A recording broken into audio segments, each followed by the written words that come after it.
Bismillah mon in Pulaar English.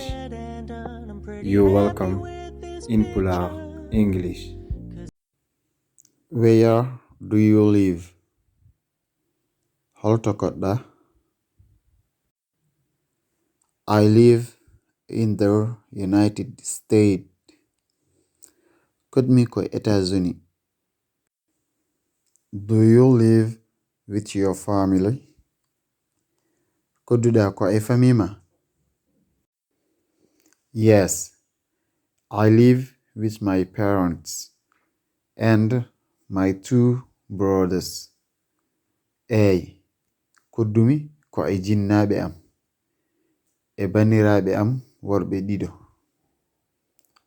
What about you? Anne non, where do you live? Holto koɗɗa? I live in Paris. Kodmi ko Paris. I share an apartment with 3 other girls. Mbeɗe rendi e sukaaɓe rewɓe tato woɓɓe apartment. Do you like living there? Hodde ton ne welma? Yes, I do. It's a very beautiful city. And my roommates are very nice. Ko wuro yorngo. Kadi ɓe gondumi nokkuɓe ina moƴƴi no feewi. I don't like big cities.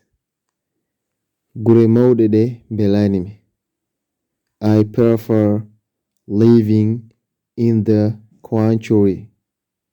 Cuɓimi ko hodde e gure dowriɗe.